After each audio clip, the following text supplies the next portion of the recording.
Sejam todos muito bem-vindos ao Temos Cast, o nosso podcast aqui da Temos Produtora, da Temos Agência. E aqui é onde a gente convida pessoas que são referência, que têm uma história muito legal, porque a gente acredita muito nisso, em compartilhar as histórias e também trazer reflexões aqui para a mesa num espaço que a gente consegue ficar sem o celular, consegue ter a mente livre e ter essa conversa para viver realmente a experiência do podcast. E hoje eu quero trazer aqui uma pessoa que é muito legal, uma pessoa que é empreendedora.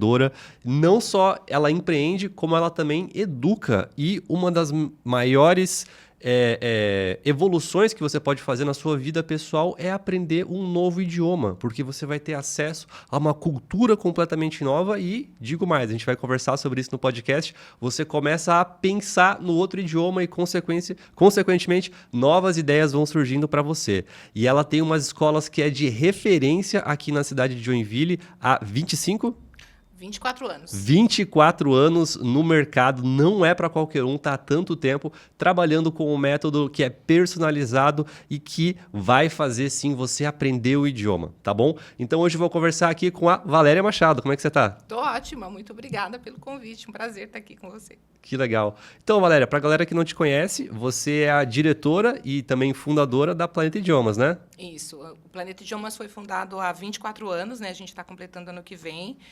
Eu fundei a escola, né, justamente com um sonho de começar alguma coisa diferente, sair um pouco do que eu já fazia. Eu sou formada em engenharia civil. Olha só, eu também.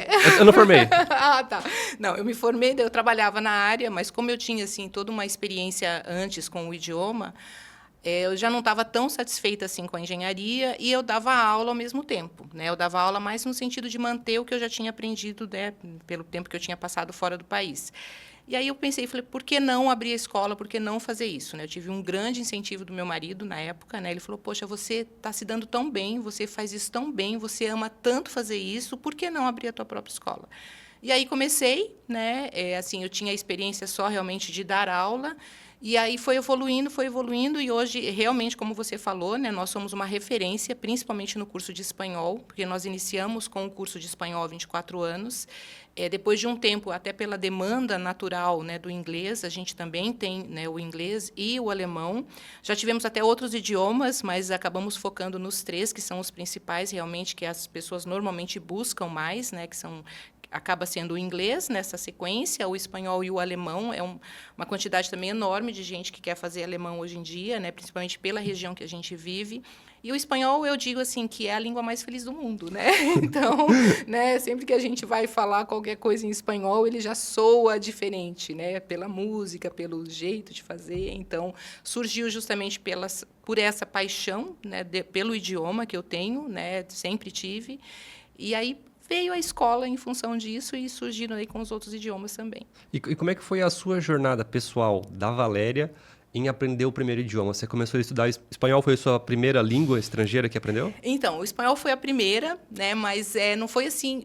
É uma jornada, realmente, né? Mas como é que isso começou?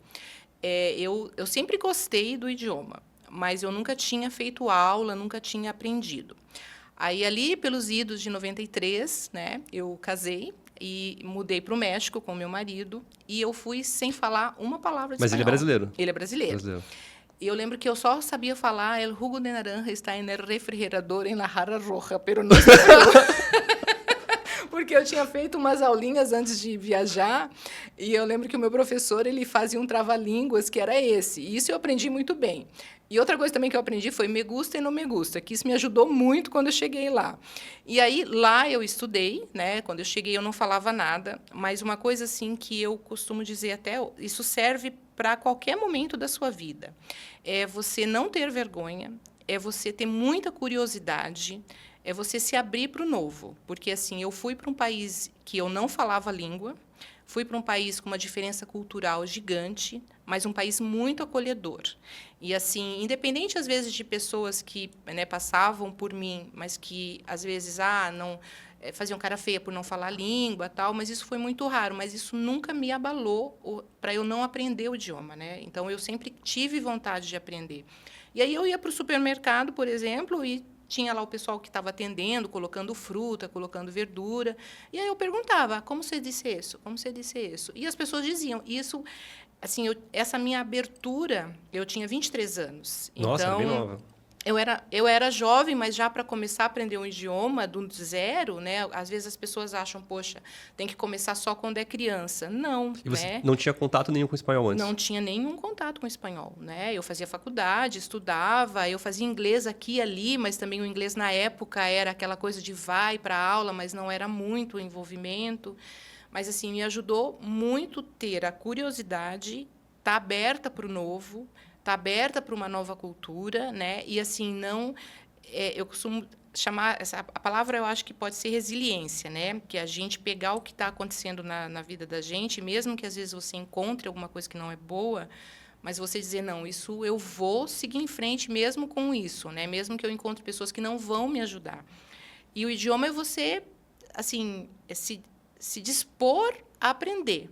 Então, às vezes eu digo, né, o brasileiro ele tem muita vergonha, principalmente do inglês, que é o idioma até mais fácil, porque ele tem menos verbos, né? Ele é mais fácil de você conjugar algumas coisas, mas a vergonha de você estar perto de alguém que acha que esse fala melhor do que eu, esse, né? Então assim, não tenha vergonha. Não tem, porque a pessoa não. que já sabe falar, ela também já passou por isso, já né? passou por isso. E assim, para de temer o julgamento dos outros, porque isso é para tudo na vida, né? Isso só vai vai colocar barreiras para você. Então, isso foi o que eu fiz, né? Quando eu cheguei lá, eu ia para o supermercado, ia para lojas. Eu lembro que eu cheguei, como eu fazia engenharia, né? Eu fui ainda fazendo faculdade, eu fui num congresso de engenharia na UNAM, que é a Universidade Nacional Autônoma de México. Você foi para a Cidade do México mesmo? Eu fui para a Cidade do México, né? Então já foi assim, a diferença já foi gritante para tudo, né? Uma mega falar cidade, o idioma, né? uma das maiores cidades do mundo, uma cultura totalmente diferente, pessoas muito agradáveis, muito amáveis. O mexicano ele é muito acolhedor, né? Eu acho que isso também facilitou bastante. E eu fui para esse congresso de engenharia e pouquíssimas mulheres, né? Eu era uma jovem, né, 20 e poucos anos. E eu lembro que até tem uma foto minha que eu tô assim, né? Aí eu falo, meu Deus, mas o pessoal não sabe que eu não estou brava, eu só estava concentradíssima para não perder nada. Então, assim, eu participei 3 dias desse congresso, que era um dos maiores congressos de engenharia na época, e termos de engenharia que eu nem conhecia, né? Às vezes até nem em português eu conhecia, né? E eu fui aprender em espanhol. Então, isso também foram coisas assim que eu me permiti fazer. Porque, às vezes, você se dar essa permissão, né, com relação a um idioma, a qualquer outra coisa, é o que vai te ajudar a aprender. Então, isso foi o que eu fiz. Aí, fui para esse congresso, fiz as minhas aulas. Aí eu lembro que, na época, eu não entendia muito bem de computador, né, Excel, Word, essas coisas que, hoje em dia, o pessoal parece que nasce pronto. Aí, fui fazer um curso. Falei, não, vou lá para a UNAM também, né? Aí, fazia um cursinho, né, fazia cursinho de Excel, fazia cursinho de Word, porque, como eu estava no trâmite para conseguir estudar, eu tinha que preencher o meu tempo com outras coisas, né? Aí comecei a fazer tradução, aí depois que eu aprendi bem o espanhol, comecei a fazer tradução até para a empresa, né, que o meu marido trabalhava, então chegavam os materiais em português, eu traduzia para o espanhol. Então, tudo isso me ajudou a aprender bem o idioma. E quanto tempo você falou assim, ó, agora eu tô segura, ou como assim, ó, não segura 100%, mas ó, consigo me virar? Em 4 meses eu já estava. 4 meses. 4 meses eu já falava fluente. O que eu não sabia ainda muito bem, e isso foi algo que eu fui aprendendo depois, foi escrever. Né? Porque eu falava muito bem, mas, assim, por exemplo, eu me lembro a primeira vez que eu tive que escrever baço. Baço se escreve V-A-S-O, que é copo em espanhol. E eu falava isso muito naturalmente. Que era um baço de água, um baço de refresco, um baço... Eu falava, mas como é que escreve baço? Eu ia escrever com B. Pois é, por causa da pronúncia, né? Que isso é outra coisa interessante, né? A pronúncia, às vezes, do espanhol, né? O V, em espanhol, ele tem um som de B, mas não é um B forte.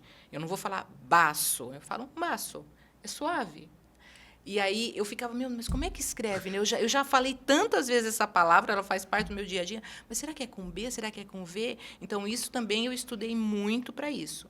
E aí, obviamente, para dar aula depois, né, você não está certificado para dar aula porque você fala bem o idioma. Eu sou, às vezes, até hispanohablante, né? Chega alguém aqui que é de outro país e eu, simplesmente porque eu falo o idioma, como eu falo português, eu não me sinto habilitada para dar aula de português.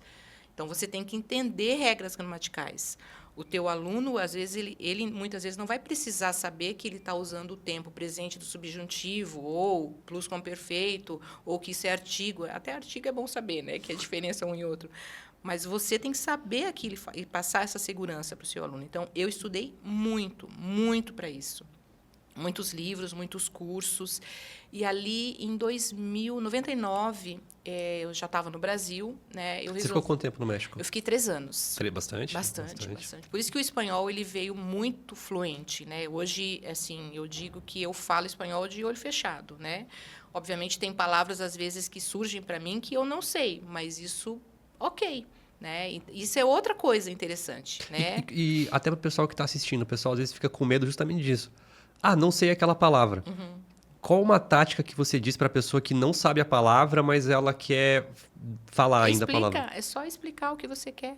Né? Então, por exemplo, sei lá, eu não sei como é que fala asfalto em espanhol. É asfalto, tá? Mas, eu necessito passar por esta calle e não está buena. Algo assim, né? Então, é você modificar.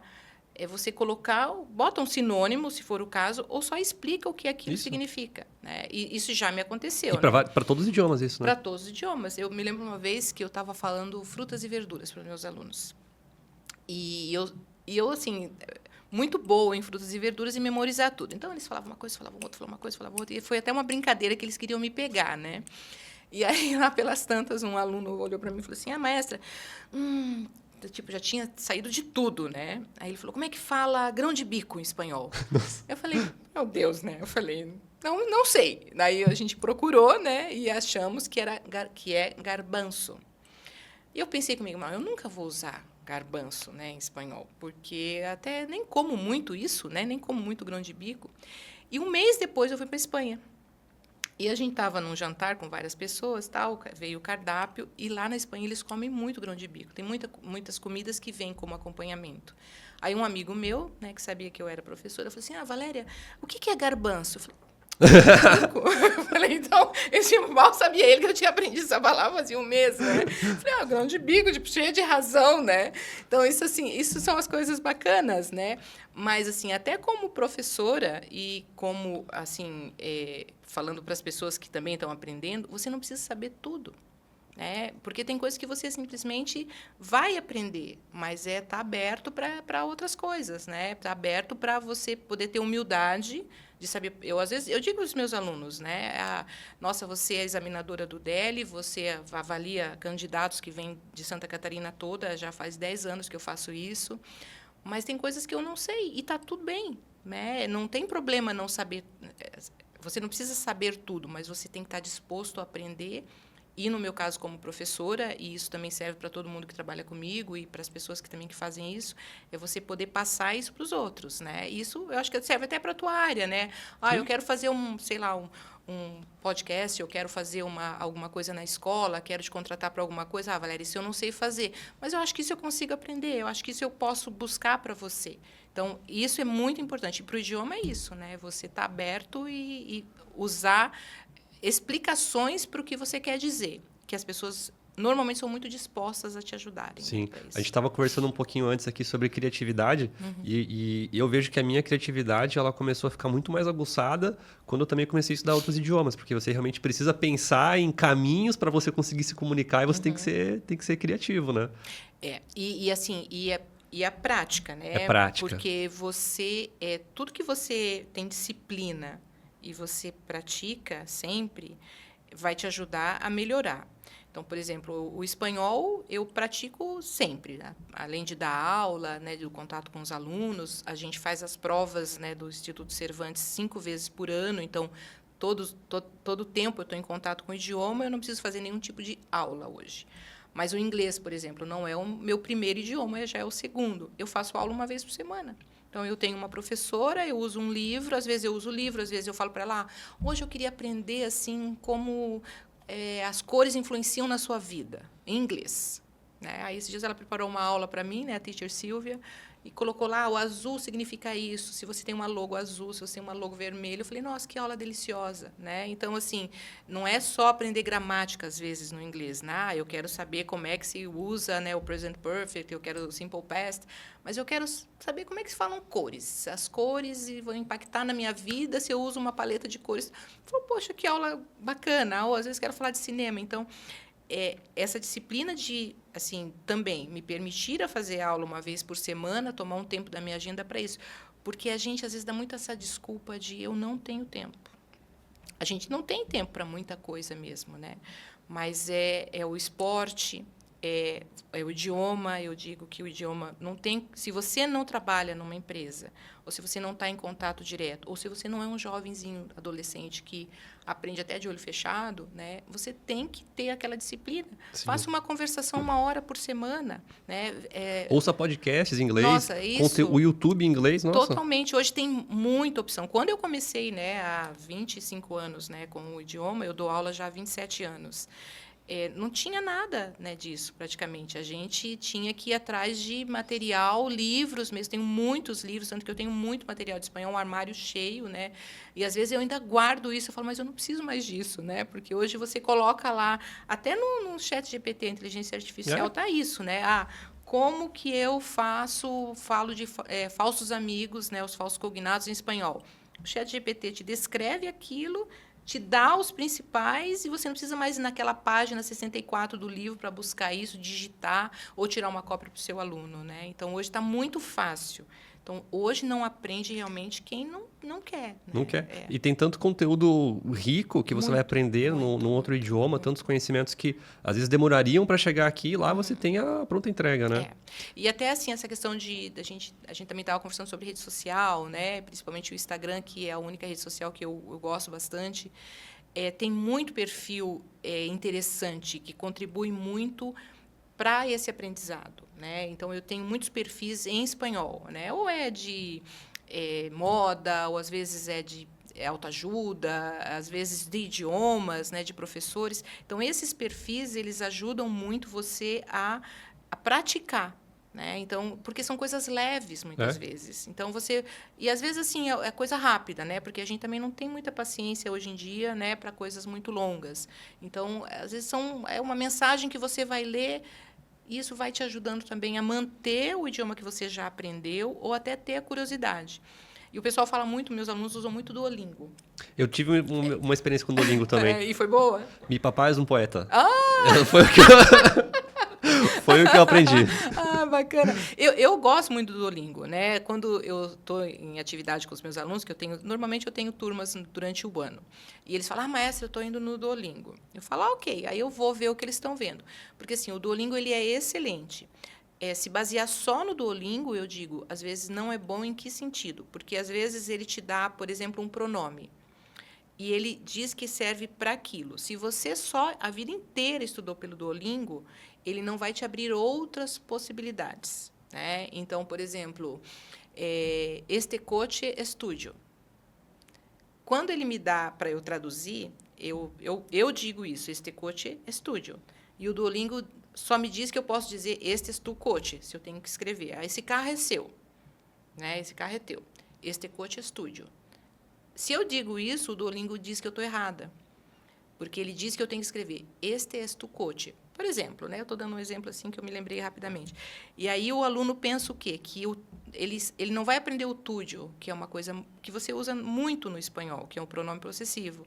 Então, eu falo, por isso que é bom, se você conseguir combinar uma aula de espanhol com o Duolingo, vai ser o melhor dos mundos, né? Porque você vai ver outras possibilidades. Poxa, que legal, eu já vi isso no Duolingo e ele me ajudou. Então, ele é super válido, principalmente para o vocabulário. Meu papai é um poeta, né? Tá perfeito, né? Porque daí já tem o possessivo, já tem me papá, né?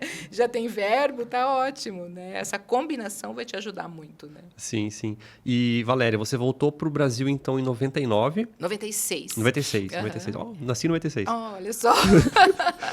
Você voltou em 96 para o Brasil e você já voltou com essa ideia, com essa ambição de abrir uma escola? Não. Ou como que foi? Então, eu voltei, aí eu fui terminar a faculdade, né? Porque os trâmites que eu levei para o México na época para aprender, para ingressar na universidade lá, foi mais difícil para eu ingressar na universidade. Então, eu não consegui estudar, concluir engenharia lá. Eu voltei para cá. Mas é porque você tinha que validar alguma matéria? Na verdade, eu tinha que validar muito, né? Então, quando eu levei todos os documentos traduzidos, né? A empresa ajudou muito a gente nessa parte também. Só que daí eu ia ter que voltar no início da minha faculdade. Eles validaram poucas matérias e eu já estava na metade do curso aqui. Como a gente já sabia que a gente tinha, né, data para voltar para o Brasil, a gente falou, não, a gente não vai ficar aqui para sempre, né, então vamos voltar. Hoje eu teria feito. Eu teria me permitido, né, feita a faculdade. Mas, na época, né, foi desgastante aquele processo todo de vai na faculdade, volta, faz uma entrevista, volta. Ah, não, agora você tem que voltar no primeiro ano. Eles queriam que eu voltasse na metade do primeiro ano. Eu falei, não, eu vou esperar, porque a gente tem prazo para voltar. Aí voltei, fui concluir a faculdade. E eu concluí, né, eu fazia a faculdade, ao mesmo tempo eu estava fazendo aula de inglês. E aí, quando eu estava fazendo aula de inglês, surgiu de eu dar aula de espanhol. Eu falei, ok. E isso começou a me dar muito prazer mesmo, né? Eu gostava muito de fazer. E eu vi que eu era boa no que eu fazia. Né? Porque, às vezes, a gente também tem que dizer o que a gente é bom no que a gente faz.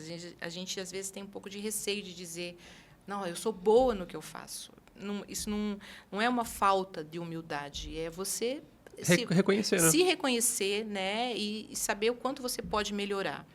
E aí eu comecei a dar aula, comecei a montar o curso, e ali no início de 2001, né, eu abri a escola.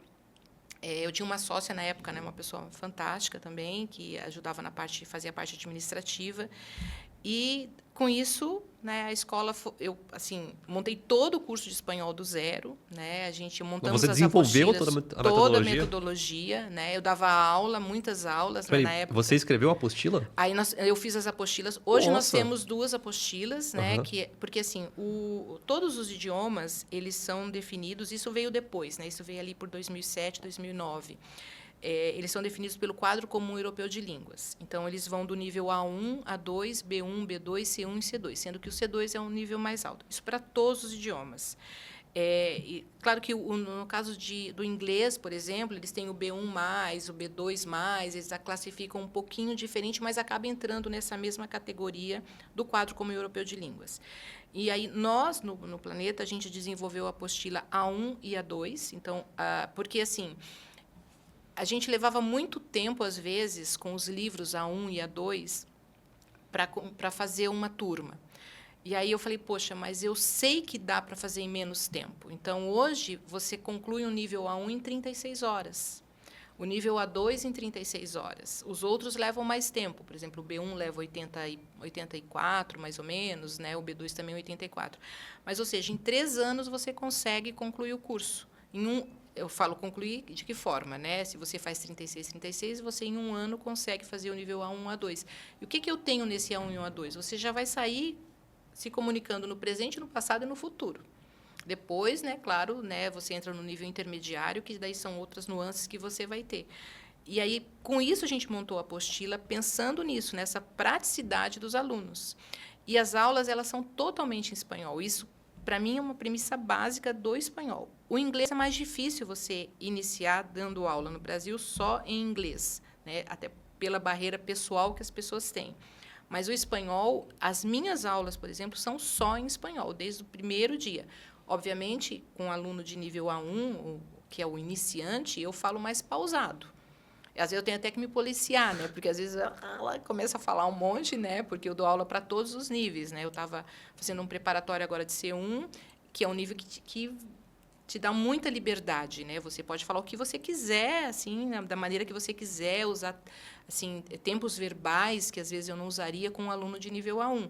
Mas o fato de você falar totalmente em espanhol, os alunos eles têm que tipo, respira e vai, né? Respira e vai, porque tem que ser.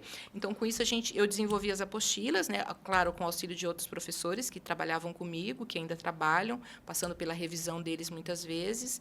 Alguns fizeram uma parte enorme, né, da apostila, mas a gente hoje trabalha com esse material próprio, pelo menos o nível A1 e o nível A2. E até os preparatórios que a gente faz, a gente prepara os alunos para certificações internacionais de espanhol, de inglês, né, e de alemão. E espanhol, nós somos o único centro aplicador de Santa Catarina que aplica todas as provas no ano.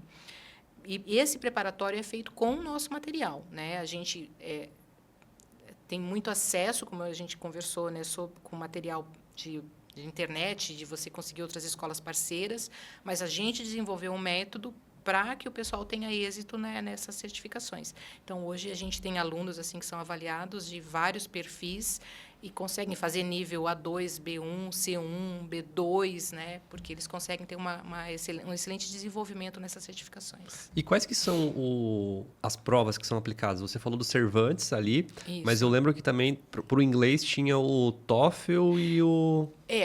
Assim, no espanhol, né, a gente tem a certificação, são duas certificações. A principal delas é o DELI, que é o Diploma de Espanhol como Língua Estrangeira. Essa certificação ela acontece 5 vezes por ano, normalmente, é aplicada aqui em Santa Catarina, em Joinville, na nossa escola, né, no Planeta, e vai do nível A1 até o nível C2. Além dessas provas, que a gente chama de generales, ou as gerais, né, a gente tem as provas dos escolares, que aí são para adolescentes, que vai até 16 anos. Elas são bem focadas no público adolescente. Até a linguagem, a abordagem é bem para crianças mesmo. A gente também aplica essa prova. Então, tem muitas escolas aqui em Joinville, as pessoas às vezes não sabem disso, né, que mandam as crianças para fazerem as provas, eles já saem com uma certificação ou A1, ou A2, ou B1. No caso do inglês, a gente prepara, mas a gente não aplica, né? São outros centros que aplicam. Mas a gente prepara para os exames da Cambridge, que daí é um diploma, assim como o de espanhol. É um diploma sem validade, né? A partir do momento que você obtém aquele diploma, ele vai servir para a sua vida toda. No caso da Cambridge também, eles aplicam, a gente prepara, né? Qualquer pessoa pode fazer. Tem o CAT, o PET, o FCE, o CAE, e o último, acho que é FC, eu não me lembro o nome do último, que é o mais avançado. Mas esses são os diplomas da Cambridge. Então, a partir do momento que você faz um FCE, por exemplo, é um diploma já de nível B2. E o que tem de criançada, assim, adolescente, que tem esse nível é impressionante. Né? E para que a gente consegue usar? Por exemplo, a partir de um nível C2 eu consigo ser aceito numa universidade estrangeira. Quais que são as metas quando o pessoal vai procurar certificação? Normalmente, as universidades elas estão cada vez mais exigentes. Né? Normalmente, a partir do nível B2 já é o nível que eles estão exigindo. Algumas universidades aceitam o B1, mas a maioria deles aceitam a partir do nível B2 e C1. Por exemplo, tem muita gente que aplica uma outra prova de espanhol que chama CIEL. O CIEL é uma prova que foi desenvolvida também pelo Instituto Cervantes, pela Universidade do México, pela Universidade de Buenos Aires. Eles elaboraram a prova e ela é feita pela Telefônica de México. Essa prova ela tem uma validade de 5 anos. Esse exame, esse certificado tem uma validade de 5 anos e ele é aceito pela Universidade do México, pela UBA, né, Universidade de Buenos Aires, e por algumas outras, principalmente aqui da América. E muita gente faz o CIEL para estudar na Argentina, principalmente quem vai fazer medicina. Pois é, né? E nós aplicamos essa prova também. Né? Ela é um pouco diferente, a abordagem dela da prova do DELI, né, que é uma prova presencial. Essa é uma prova que você faz direto no computador e ela tem a validade de 5 anos. Quando o CIEL começou, as universidades, normalmente argentinas, aceitavam o B1. Só que agora eles estão num B2 e caminhando para um C1. Porque o B1 ele é um nível intermediário. Quando você é um aluno, né, um candidato que aplica para o nível B1, a gente considera um nível intermediário e é um nível que você vai se comunicar dentro do seu entorno, eu costumo dizer. Né? Então, você vai conseguir falar bem sobre a sua cidade, a sua infância, a sua família, os seus amigos, a sua escola, a sua universidade. Né? Você se comunica bem nesse nível intermediário. O nível B2 ele já é vamos considerar um nível avançado, B1, B2 e C1, né, avançados. Então, o que te proporciona você ter um diploma? Né? Você te proporciona justamente ingressar numa universidade, tanto para uma graduação, quanto para depois pós-graduação, mestrado, doutorado. Tem muito candidato que vem para fazer especialização na Espanha, e precisa ter o B2 ou o C1, né? Muita gente médicos, por exemplo, advogados, que às vezes estão fazendo, estão fazendo as especializações no Brasil, mas querem fazer uma conclusão ou fazer uma parte dessas especializações fora. Muitas universidades exigem pelo menos o nível B2. Então, isso é o que vai te possibilitar, tanto no inglês quanto no espanhol. Né? Então, para ter um nível, eu costumo dizer, né, para os alunos, às vezes eu avalio as pessoas porque eu faço mentoria. Então, eu quero entender as minhas provas, eu quero entender as certificações que existem, como funciona, o que eu estou apto. Então, eu faço mais ou menos 1 hora de mentoria, eu explico exatamente isso que eu estou, né, falando um pouco, né, para vocês, com relação ao CL, ao DL, e eu avalio também aquele candidato. Então, ele conversa, né, comigo, eu falo, olha, pelo teu nível oral, eu acho que você está entre o B2 e o C1. Mas, se você se esforçar um pouquinho, você é um C1. E, assim, o B2 te abre muitas portas do que você quiser, porque, às vezes, a pessoa não sabe qual universidade ele vai, né, para onde vai, o curso até já tem noção, mas se vai para a Espanha, se vai para a Argentina. Então, eu falo, faz o C1, se esforce um pouquinho, porque o C1 vai te abrir todas as portas. O B2 te abre algumas, né? Você vai, eu quero uma universidade, sei lá, né, em Sevilha, quero uma universidade em Madrid, mas eu queria fazer uma universidade, sei lá, em Nebrija, por exemplo. Essa exige o C1. E se eu tivesse me esforçado um pouquinho, eu teria conseguido. E, às vezes, isso ajuda muito, né, os candidatos a ter uma noção do que eles querem. Né? Então, a mentoria ela faz muito essa parte, né, de ajudar a te direcionar. Porque esses dias eu fiz uma mentoria com uma moça. O que você sabe da prova do DELI? Não sei nada, mas eu sei que eu preciso. Né? E aí, a gente vai direcionando. Né? Eu direciono, normalmente, né, durante essa mentoria, para saber qual é o caminho a seguir. Então, assim, se você está no nível B2 e está muito bem no B2, se esforça um pouquinho. Vale a pena ir para o C1.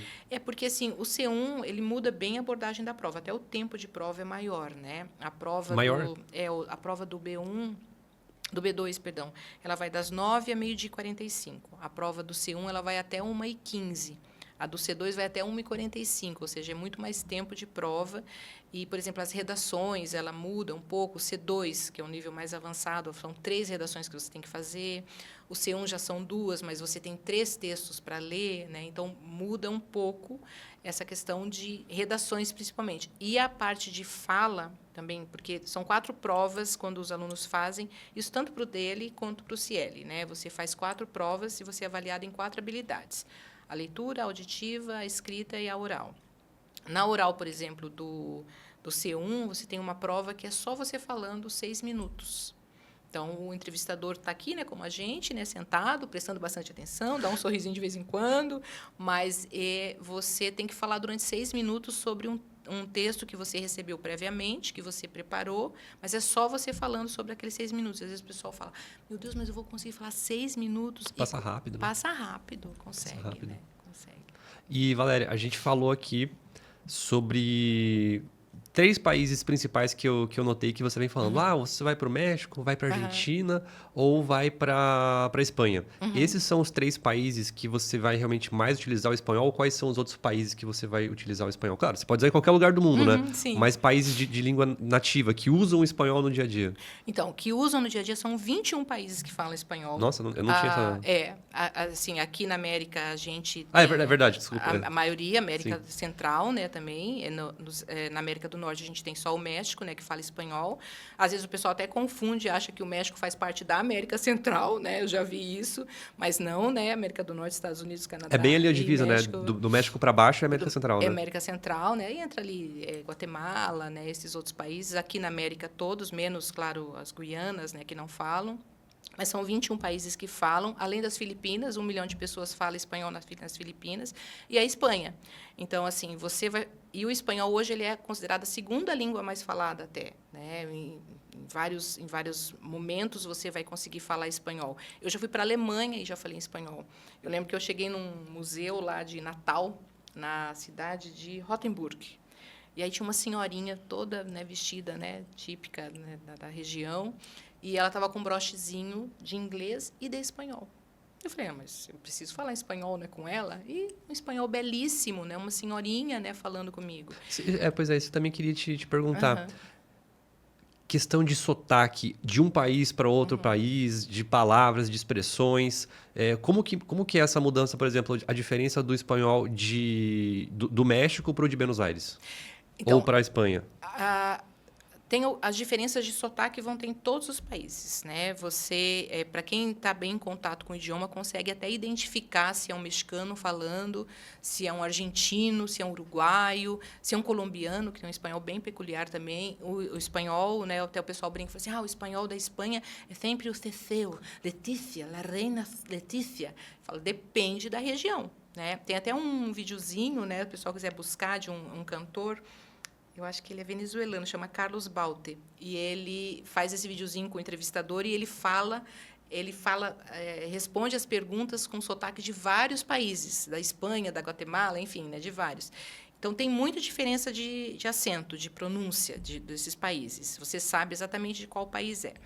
Com relação a pronomes, por exemplo, isso tem uma diferença bem grande da Espanha, da Argentina e dos outros países. Mas não todos iguais. Por exemplo, na Argentina, eles usam o vos no lugar do tu. Né? Então, tu eres Tiago. Na Argentina, vos sos Tiago. Mas o que eu faço quando chegar lá na Argentina se eu uso só o tu que eu aprendi lá na aula com a Valéria? Né? Não tem problema nenhum. Tá? Até vai ser engraçado, porque eu já fui algumas vezes para a Argentina e eu uso tu. Para sempre, né? O tu, usted, que aí eu já vou explicar também a questão do usted, mas lá, quando eu estou lá, eu gosto de usar o vos, para treinar o meu cérebro, né? Porque os verbos se conjugam diferente, né? Até a pronúncia dos verbos, por exemplo, tu trabajas, vos trabajas. Então, ou seja, se escreve igual, né, e tal, mas a pronúncia vai mudar. E é o vos que é o informal. Então, claro, você vai conversar com os seus amigos, né, vai estar numa loja, normalmente você vai usar o tu e, no caso da Argentina, o vos. Mas isso é uma peculiaridade da Argentina e um pouco no Uruguai também eles usam. Se eu não me engano, acho que no Paraguai talvez eles usem um pouco o vos. Mas o tu, ele é corrente, né, você pode usar em qualquer lugar. O que muda com relação à Espanha? A gente tem um outro pronome que é ustedes. Ustedes é o vocês ou os senhores. Então, assim, se eu estou numa apresentação, né, sei lá, para os meus professores de uma banca, eu vou ser mais formal. Os senhores estão aqui, né, para acompanhar a minha apresentação. Ustedes estão aqui, Eu estou falando senhores. Aí eu estou falando com os meus amigos se nós vamos sair hoje. Vocês vão sair hoje? Ustedes van a salir hoy? Eu estou falando com os meus amigos. Vocês e senhores, ok. Na Espanha, isso já muda. Por quê? Na Espanha, ustedes é o formal e o vosotros é o informal. Vosotros. Vosotros. Então, vosotros sois, vosotros estáis, vosotros trabalhais. Mas e aí, o que faz com o meu espanhol que eu aprendi lá com a Valéria, que eu só uso os tedes para tudo? Não tem problema nenhum. Eles sabem perfeitamente que existe essa diferença e eles não vão achar que você está lá com os teus amigos, né, sei lá, no mercado de São Miguel, em Madrid, por exemplo. Ustedes van a salir? Que isso, Tiago? Está chamando a gente de senhores? Eles não vão fazer isso, porque eles entendem essa diferença que existe entre a América e entre, né, a Espanha. Então, essa é uma das diferenças com relação à gramática, vamos chamar assim, né, que são os pronomes. Os verbos são iguais, só vai mudar a conjugação, né, dependendo, claro, da pessoa que você está usando, e vocabulário, né, que, obviamente, dependendo do país, vai mudar. Sim. Por exemplo, camiseta, para mim, eu sempre aprendi que camiseta era plagiera. Então, tu plagiera, me plagiera e tal. Aí eu fui para a Argentina. Aí fui comprar uma camiseta para o meu pai, né? Cheguei na loja, falei assim, que me gostaria de ver aquela plagiera. Quê? Aí eu achei até meio esquisito, né, o jeito dela. Aí eu falei, não, aquela plagiera. Aí eu apontei, né, daí, porque justamente essa é uma das técnicas, tá? Quando você não souber alguma coisa, só aponta, fica fácil, né? Aí eu apontei, daí ela falou assim, pois, la remera? Eu falei, remera? Falei, então, mais uma para o meu vocabulário. Então, plagiera e remera. Aí fui para a Espanha. Aí eu queria comprar uma plagiera. Não. Uma remera? Não, uma camiseta. Falei, ok, né? Então, assim, ou seja, é um vocabulário, né, que às vezes é particular daquele lugar. Mas aí eu vou ter que ficar toda hora aprendendo um monte de vocabulário? Não, primeiro que não tem um monte, né? Não são muitas palavras que são diferentes. Mas vai ser bom para você, pensa que isso é legal, né? Então, olha, eu já tenho 3 significados para a mesma coisa. E, claro, por exemplo, plagiera. Tem professores que falam para mim, não, Valéria, plagiera é aquela que você usa tipo regata. Ok, mas no México eles usam para tudo, para camiseta, né?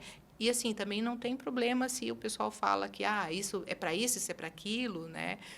Em alguns países é mais geral. Então, tem diferenças de vocabulário, que você só vai conseguir aprender se você está no país muitas vezes, né? Então, às vezes, eu preparo pessoas... tem um aluno meu que ele está indo para a Colômbia, né? Ele vai morar lá durante 1 ano, então, as nossas aulas foram focadas na Colômbia, né? Não só nisso, obviamente, mas eu tentei trazer coisas para ele que tivessem a ver com a Colômbia, porque ele queria aprender, melhorar o espanhol, né? Para poder se comunicar melhor, mas eu achei importante que ele tivesse áudios com o espanhol da Colômbia, que ele tivesse vocabulário de Natal, por exemplo, vai chegar lá no Natal. Como é que se fala determinadas coisas, né? Papai Noel. Isso é bem parecido, porque é Papai Noel ou é Santa Claus, né? Você pode usar os dois, né? Então, isso não muda tanto, mas, tipo, na Colômbia, será que eles usam mais Papai Noel ou usam mais Santa Claus, né? Mas o que eu digo, às vezes você vai chegar lá e eu falei uma coisa aqui para você que lá vai ser diferente, né? É como quando você viaja para um país, né? Eu tenho um monte de dicas para te dar se você for para a Espanha. Olha, tu vai para Madrid, tu vai no Museu do Prado, tu vai no Thyssen, tu vai no Reina Sofia. Mas faça também por você. Descubra o que vai te fazer feliz lá e traga para mim coisas que você vai ver lá. Porque, assim, não tem nada mais chato, às vezes, quando a pessoa viaja, voltou, e aí eu vou te perguntar, mas tu não foi no Prado? Não fui. Aí você já começa a cair o ombro. Parece que, poxa, minha viagem foi tão maravilhosa, mas porque eu não fui num lugar que ela indicou, parece que isso não valeu a pena? Não, né? Então, é legal você pegar dicas, né? Mas é legal também quando você consegue fazer as suas descobertas, né? Legal. E voltando agora um pouquinho para essa parte do Planeta Idiomas. A partir de quantos anos depois que você começou a dar aulas de espanhol que começou o inglês? Foi em 96 que abriu e... Não, a gente abriu em 2001. 2001, verdade. Um ano, no mesmo ano eu já coloquei o inglês, né? Só que, assim, como não é um idioma, não era, né, um idioma que eu dominava, eu acabei precisando muito das pessoas. E assim, eu sempre fui muito pé no freio para eu colocar algumas coisas, porque, assim, o espanhol eu não tenho nenhuma dúvida, nunca tive. Porque eu entendo o idioma, avalio os materiais, né, converso com as editoras, uso a mesma editora até hoje, há 23 anos a gente trabalha com a mesma editora. Mas o inglês você sempre depende de alguém. Tanto que o pessoal pergunta, você não quer botar o mandarim? Eu falo, como é que eu vou botar um idioma que eu não tenho nem noção? Eu não sei se a pessoa vai ensinar mandarim ou se vai ensinar, né, sei lá, coreano. Então, eu não posso colocar algo, né, dentro da minha escola que eu não tenho tanta segurança. E aí isso foi mais devagar o inglês, até em função de eu conseguir entender um pouco melhor. Hoje, né, já há muito tempo, a gente sempre teve pessoas muito boas, né, na escola com relação a inglês e alemão. Então, hoje eu tenho uma equipe fantástica que cuida, né? Temos o nosso coordenador, o professor Juarez, né? Temos a Vivi, que é a nossa professora de alemão. Então, eles hoje cuidam muito bem dessa parte e conseguem, justamente, a gente muda material muito mais rápido do inglês do que outros idiomas, porque o inglês tem muita reciclagem de material, né? Eles acabam mudando muito. A editora liga para a gente, eu trabalho com a Cambridge já há mais de 20 anos também, e aí eles dizem, olha, gente, esse material está ficando obsoleto. O mesmo autor já fez outro, então vamos mudar. E aí, esse ano foi o ano que a gente mudou o material totalmente, né, de inglês, e os materiais são muito bons, né, para trabalhar. E a estrutura da editora fornece para a gente muito suporte. Então, o inglês ele veio, né, ali 1 ano depois, né, demorou um pouquinho para ele, assim, como é que a gente brinca, engatar, né, ir mesmo, justamente para que eu pudesse ter a segurança, né, total, né, e dizer, não, esse é um curso redondinho. Então, hoje eu digo, hoje, já há muito tempo, né, eu falo isso, os 3 idiomas que nós trabalhamos, eles são de excelência, né, tanto pelas editoras quanto pelos profissionais que trabalham comigo. E quando começou o alemão? O alemão... Foi muito depois do inglês? Acho que foi uns 3 anos depois do... o alemão já está uns 3 anos depois, 4 anos depois, a gente já colocou o alemão E, sem também. dúvidas, é a mais complicada de se aprender das 3, né? Ele assim, algumas coisas que ajudam no alemão, né? Assim, normalmente, o perfil dos alunos que fazem alemão ou são pessoas que têm uma origem alemã na cidade e que já falavam, que já ouviam a avó, a mãe, o pai, e às vezes até pessoas mais velhas que falam, mas que sabem que falam um alemão mais antigo e que querem melhorar. Então, a gente tem muito esse perfil. Tem muita gente, universitários, que já tem o inglês e pelas oportunidades que a gente tem na nossa região, e as oportunidades na Alemanha são fantásticas, né? Então, é um país que é muito aberto, né, para isso, principalmente com os contatos que a gente tem aqui. São muitos universitários que fazem o alemão porque eu já tenho inglês e eu quero ter uma outra língua. Isso facilita muito, porque o alemão pode parecer que não, mas ele tem muitas coisas parecidas com o inglês. Então, tipo, é daughter e Tochter, né? Eu não sei se a pronúncia está muito certa, né? Mas é muito parecido. Você vê escrito, não é, mas quando você fala é parecido, que é filha, né? Em alemão e em inglês.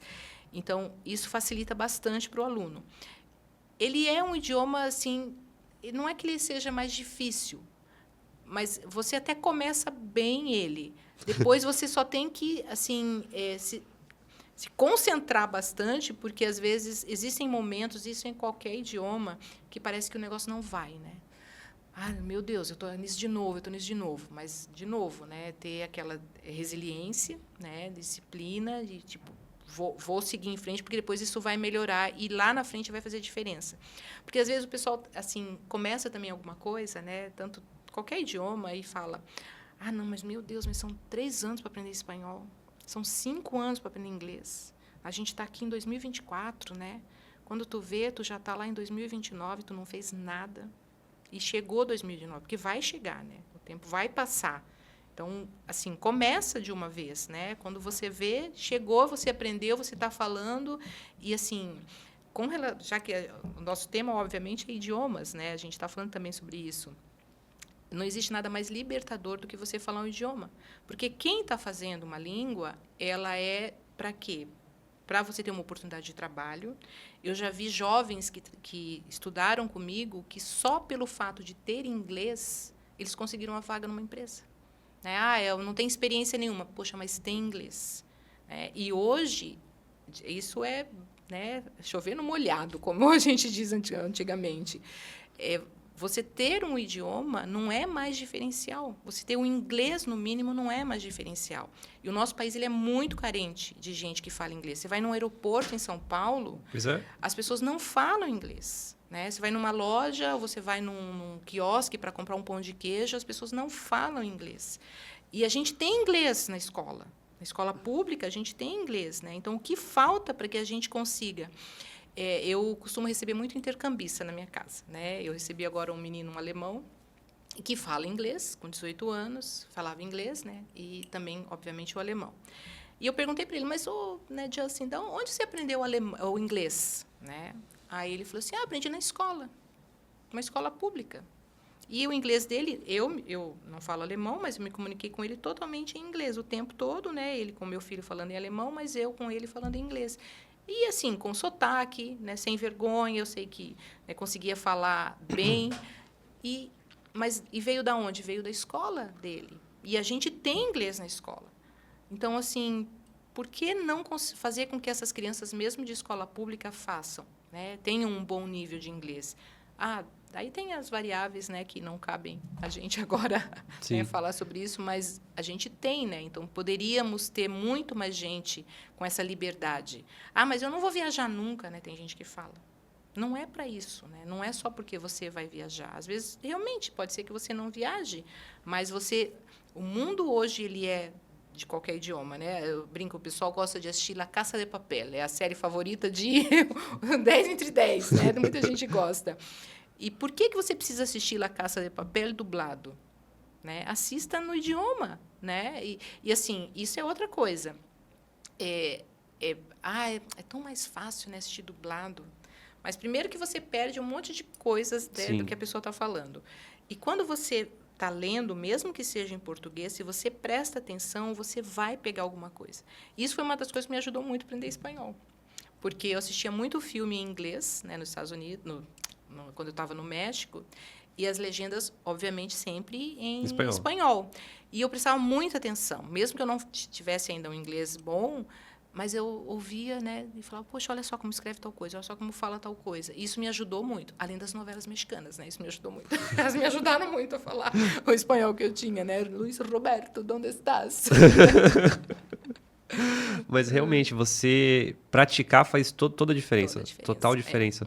Eu sempre estudei inglês também. na escola, mas, sinceramente, na escola eu não chegava a me aprofundar. Até algo que você comentou aqui, falou, pô, o que será que precisa? No meu ponto de vista, era porque, assim, ó, acabava a aula, você já estava falando português de novo. Então, você tinha ali uma aula, sei lá, 50 minutos.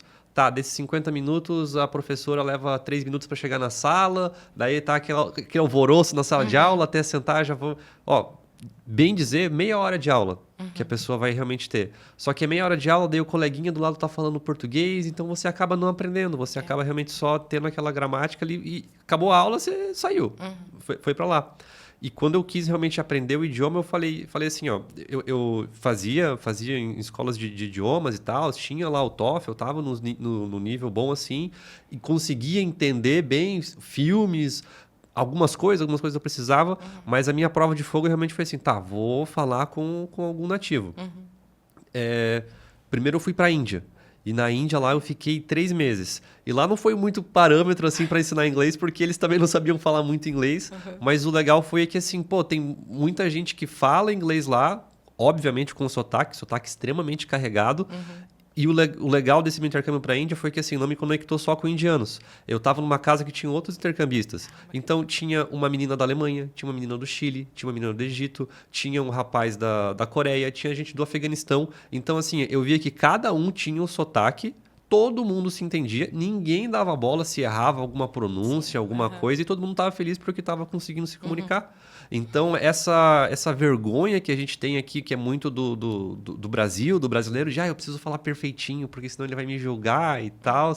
Não existe. No mundo real, você vai encontrar gente de diversas nacionalidades com sotaque carregado e você vai conseguir entender muito bem. O que me chamou muita atenção, uma menina do Egito, o nome dela era Shrin. E ela, quando ela falava celular, ela não falava celular, ela falava mobile. I need to get my mobile. Where's my mobile? Where's my mobile? My mobile. E praticamente ninguém usa mobile, mas era o jeito que ela conseguia se comunicar. Então, aquele foi meu primeiro choque. E o meu segundo choque foi quando eu fui para os Estados Unidos. Que daí sim eu sabia, tá, agora vai ser o real deal. Vai ser para valer. Sim. Eu desci no aeroporto, em San Antonio, no Texas, cheio de mala, ia ficar 6 meses lá. E daí eu, tô com uma fome aqui, né? Vou comer alguma coisa. Daí eu entrei num Subway. Daí eu falei, Subway tô tranquilo, né? Tem lá em Joinville, vou querer dobro de queijo, vai perguntar o pão, já sei como é que é o esquema. Daí começou... Pra começar, que eu pedi meu lanche completamente errado, nem lembro o que eu pedi, mas o negócio que me marcou muito foi na hora de pagar. Porque daí ela olha pra ti e fala muito rápido. For here to go. For here to go. E daí eu... Cash. E dava o dinheiro pra ela. For here to go. Então, tinha muita coisa que você aprende no dia a dia que você vai aprender lá. Tem muita expressão e muito jogo. E algo que fez total diferença pra mim foi evitar brasileiro. Quando eu tava lá fora, eu evitava ao máximo os brasileiros, porque você tá com o brasileiro, vai falar português. Então, eu ficava só com os americanos e depois, assim, mas que nem você, mais ou menos depois de uns 3 meses, assim, que daí eu, agora tô seguro, tô tranquilo, consigo sair, consigo falar. E é muito louco, porque você vai aprendendo várias expressões e vários see you later. Tipo, às vezes só falavam later. Later, bro. Later, bro. É, isso aí. E é muito legal, sabe? Eu fiquei 6 meses lá, depois eu voltei algumas vezes também. Todas as vezes que eu voltei, assim, no começo é um pouco enferrujado, mas depois você pega e já vai, já sai falando, então...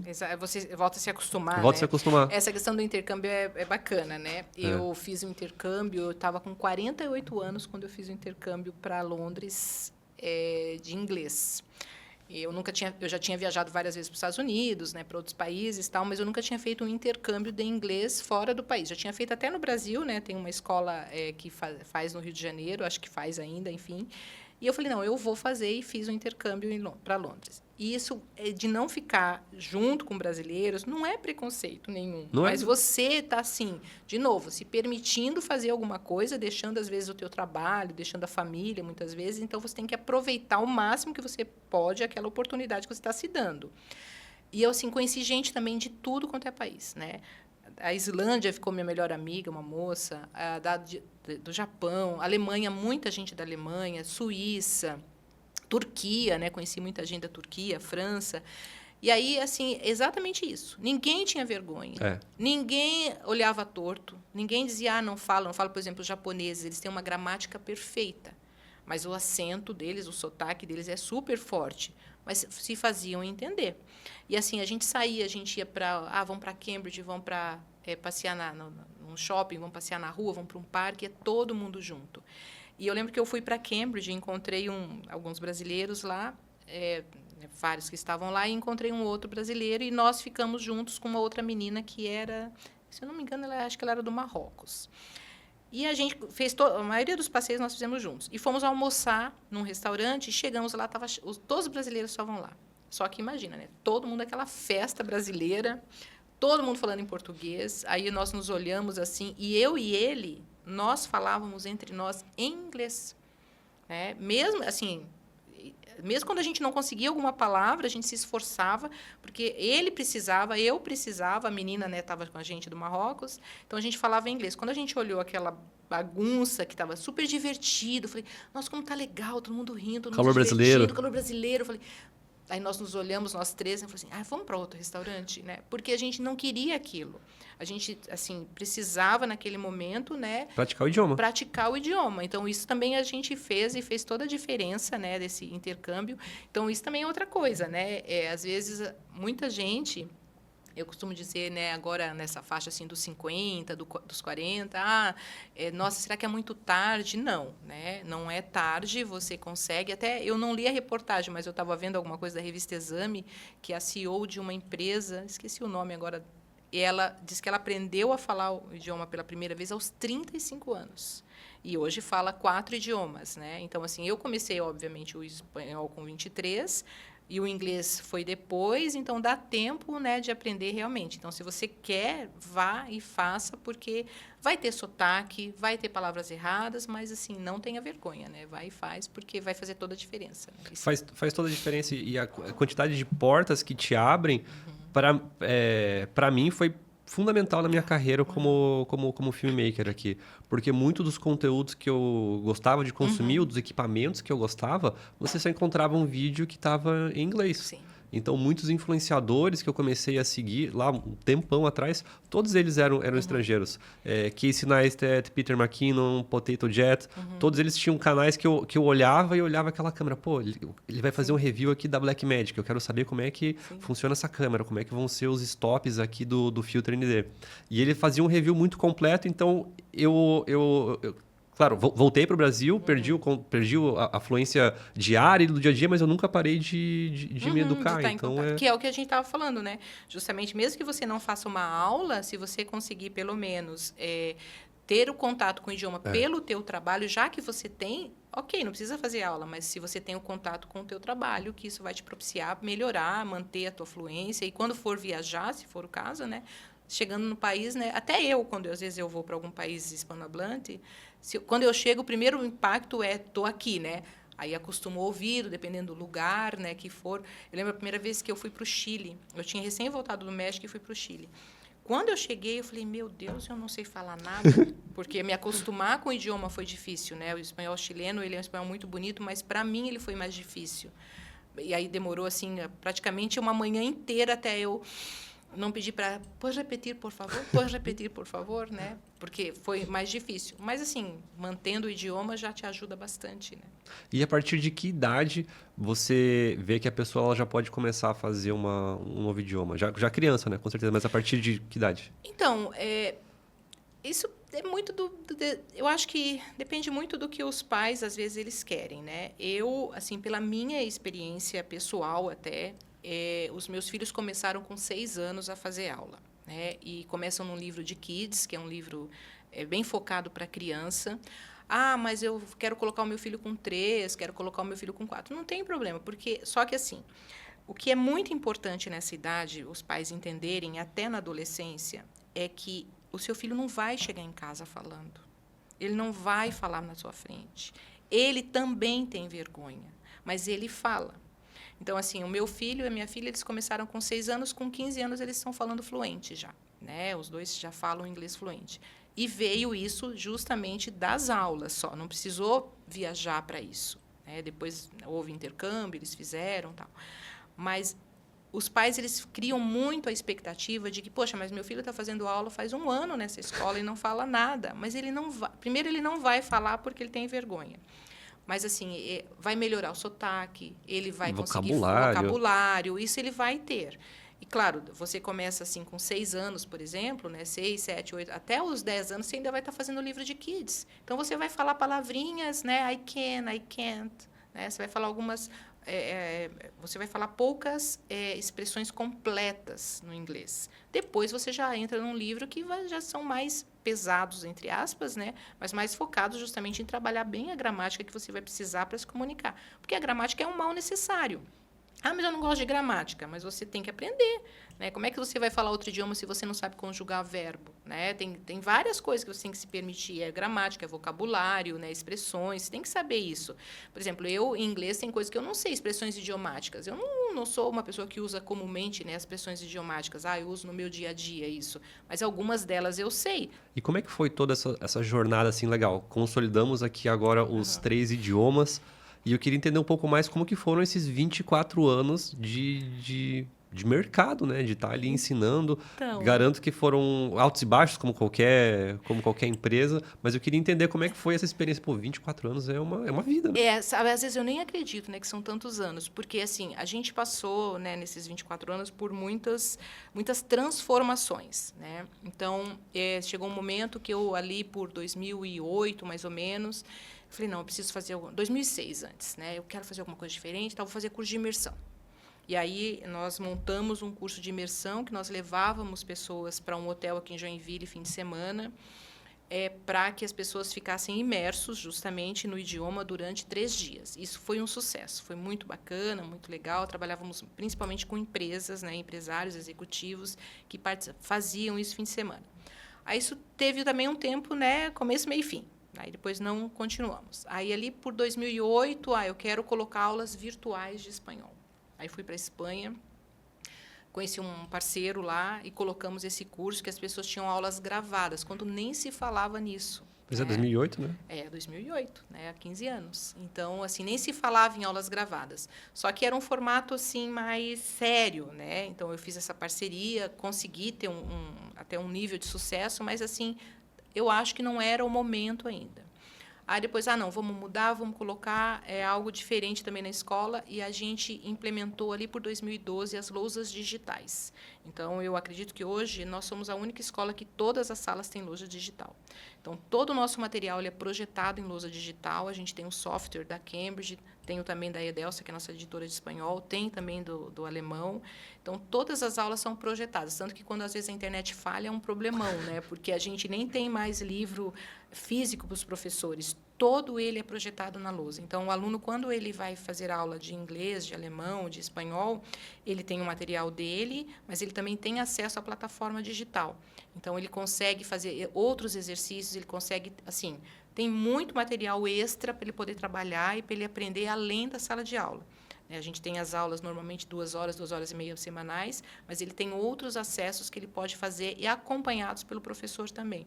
Então, assim, houve altos e baixos, sim, mas eu posso dizer que houve mais altos do que baixos, né? Porque sempre que alguma coisa estava me incomodando, o que esse incômodo está fazendo? Como é que eu posso mudar esse incômodo?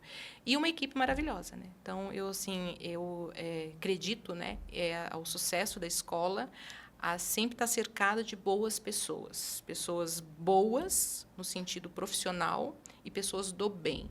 Porque, assim, as pessoas que não são do bem, elas não se criam em lugares assim, né? Então, eu tenho gente muito boa trabalhando comigo, né? Por exemplo, hoje, a pessoa que trabalha comigo ali de igual para igual é a Fran, né, que é minha gerente. Então, ela é uma pessoa fantástica, faz tudo na escola. Eu falo, hoje, até se eu quisesse já me aposentar, eu podia, né? Porque ela, assim, toca a escola de uma forma, assim, soberba, né? Eu digo.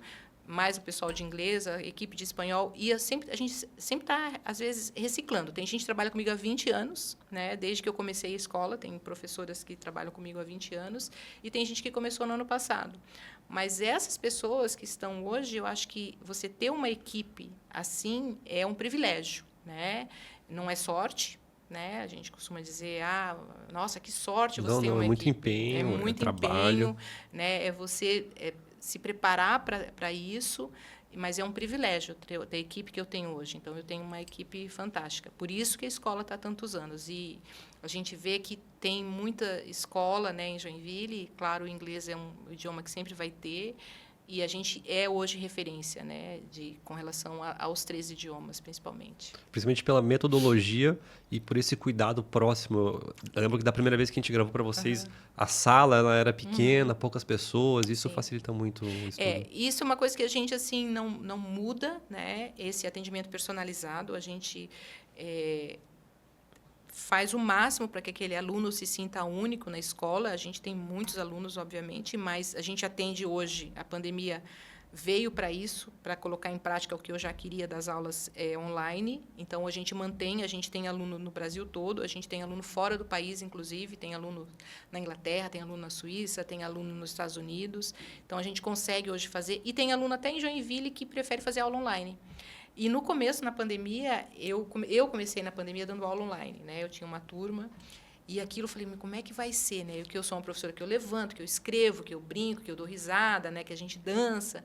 Como é que eu vou fazer isso sentada, né, na frente de um computador, sem poder escrever direito as coisas que eu gosto? E deu super certo. Então, assim, hoje eu dou aula online e também eu brinco de olho fechado, é uma coisa que me faz muito bem também e eu faço bem, né? É algo que eu consegui me aprimorar nas aulas e os meus professores também. Então, não fica aquela aula monótona. Até eu achei engraçado, conversei com uma professora essa semana da Venezuela e ela dizendo, e a aluna dela foi fazer uma prova, ela falou assim, no começo a minha aluna não abria a câmera. E eu falei para ela, não tem condição. Você tem que abrir a câmera, porque a gente tem que conversar e eu tenho que te ver. Porque assim não dá, né? Ela contando. Então, eu falei, poxa, olha o esforço dela. Porque ela podia ter se acomodado. Assim, é ela que está pagando, ela é aluna, para que eu vou me preocupar tanto? Mas ela teve isso. Então, eu falo, esse sentimento das pessoas, né, que trabalham comigo, isso é muito bonito. E isso você realmente não encontra em qualquer um, né? Eu não sou mais um dentro dessa empresa. Não é só o meu salário. Eu me preocupo com o aluno. Aí nós fizemos a prova no final de semana, foi a última prova de espanhol do ano. E foram mais de 30 candidatos que vieram assim, de toda Santa Catarina e muitos são nossos alunos. Terminava a prova, os meus professores que prepararam, né? Como é que os meus alunos foram? Eu falei, não vou te dizer. Em 3 meses você vai saber o resultado, né? Claro que eu comentava, né? Mas eu falo, poxa, tu vê, todos eles estão ali com aquele cuidado. E isso, às vezes, não é só da minha equipe, né? A gente recebeu alunos de escolas de ensino médio de Joinville e os professores também preocupados como os aluninhos deles foram na prova. Como é que eles foram? Estava nervoso, não estava nervoso? Eu falo, poxa, isso é tão bonito. Ou seja, ainda existe uma preocupação com o outro, né? As pessoas ainda querem fazer algo pelos outros, né? Que legal. Isso que aproxima as pessoas e faz ficar muito mais personalizado e você depois trazer na sua memória fica muito mais fácil para você relembrar de tudo que você aprendeu. Vou lembrar o que eu aprendi lá porque foi ensinado de tal maneira. Isso é muito legal. Valéria, a gente está chegando ao final aqui do nosso podcast. Eu falei que 1 hora era muito. Né? Eu lembro que você estava preocupado. Tá, mas vamos falar sobre o quê? É sempre assim. O podcast, no começo, a gente fica um pouco travado. Depois que solta, nem parece que foi 1 hora. Exatamente.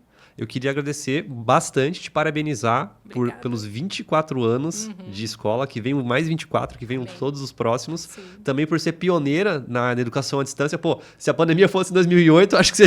Nossa, tava arrasando. Tava arrasando. Não, eu fui para lá, eu estava grávida do meu segundo filho, um barrigão, e conheci as pessoas, fui para Galícia e foi muito bacana. Mas eu acho que não era o momento, né?